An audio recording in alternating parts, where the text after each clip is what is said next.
अस्सलाम वालेकुम। आज मैं बना रही हूँ pasta salad with vegetables and fruits. इस सैलेड में मैं बहुत सारी इंग्रेडिएंट्स यूज़ कर रही हूँ और ज़रूरी नहीं है कि आप इसको एज इट इज़ इसकी टॉपिंग्स आप इसमें ऐड करें। आप अपनी पसंद के हिसाब से भी सब्स्टिट्यूट कर सकते हैं। इस सैलेड में मैं कुछ पास्ता यूज़ करूँगी, कुछ डिफरेंट टाइप्स ऑफ बीन्स हैं और इसमें मैं अपने दो फेवरेट फ्रूट्स ऐड कर रही हूँ, जिसमें एक एप्पल है और एक ऑरेंज है। और अगर आप चाहें तो आप फ्रूट्स ना भी डालें। यहाँ पे यूएसए में एक सैलेड बार है जो बहुत ही फेमस है अपने सैलेड्स के लिए, तो मैं उससे मिलता जुलता बनाने की कोशिश कर रही हूँ। मैं आपको इसके इंग्रेडिएंट्स का थोड़ा और डिटेल्स बता देती हूँ। ये मैंने एक सैलेड का पैक लिया है जिसमें क्लासिक आइसबर्ग सैलेड है और इसमें थोड़े से रेड कैबेज और कैरेट्स भी हैं। 3 मैंने बॉइल्ड एग्स लिए हैं। थोड़ी सी इसमें मैं ये श्रेडेड कैरेट्स डालूँगी। थोड़े से इसमें मैं किडनी बीन्स यूज़ करूँगी। थोड़े से मैं ब्लैक बीन्स यूज़ करूँगी और ये कैन है स्वीट कॉर्न का। अगर आप चाहें तो सैलेड में थोड़ी सी श्रेडेड चीज़ भी यूज़ कर सकते हैं।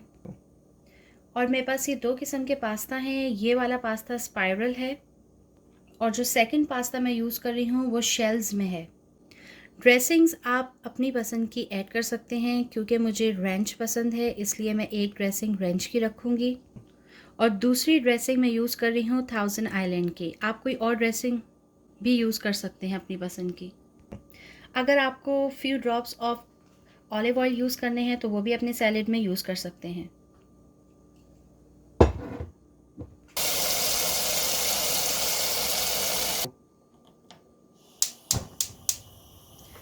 सबसे पहले हम एक पॉट में पानी लेके अपने पास्ता को उबालेंगे।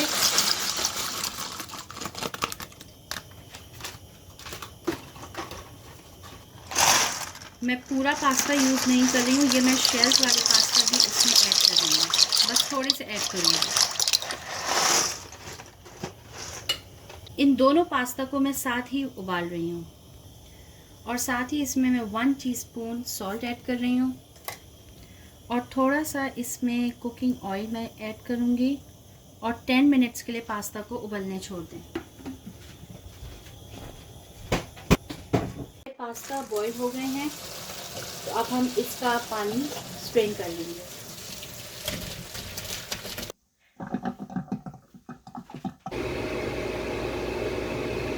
पास्ता बॉईल करने के बाद हम इसको अब सारी चीज़ों को हमें सिर्फ मिक्स करना है।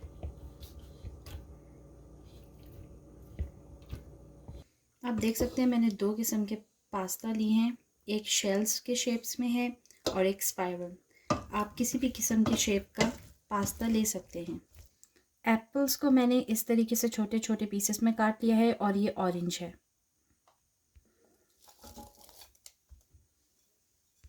अंडे जो मैंने 3 बॉईल किए थे इनको इस तरीके से मैं मोटा मोटा काट के सैलेड में ऐड कर रही हूँ। थोड़ा सा श्रेडेड कैरेट्स ऐड करेंगे हम। आपको जितनी पसंद है आप उतनी ऐड कर सकते हैं।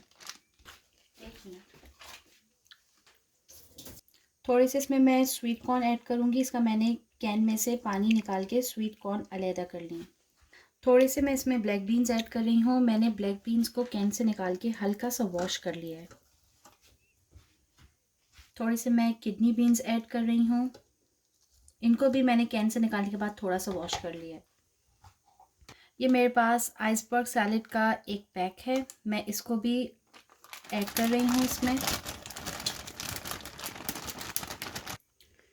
इसमें मैंने आइसबर्ग सैलेड डाल दिया है। इसमें थोड़े से रेड कैबेज भी हैं। अब सारी टॉपिंग्स मिक्स हो गई हैं तो मैं इसमें अब ड्रेसिंग्स डालूंगी। सबसे पहले ड्रेसिंग में मैं रेंच ऐड कर रही हूँ।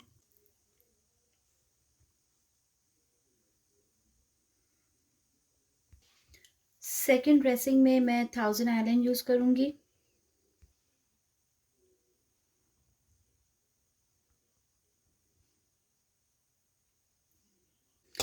अब हम अपने सैलेड को सारी चीज़ें डालने के बाद अच्छी तरीके से टॉस करेंगे।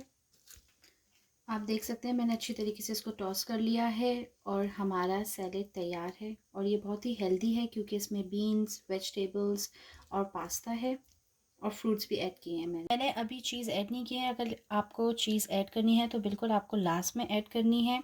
और चाहें तो सैलेड में ऊपर से थोड़ा सा हल्का सा ब्लैक पेपर भी स्प्रिंकल कर सकते हैं।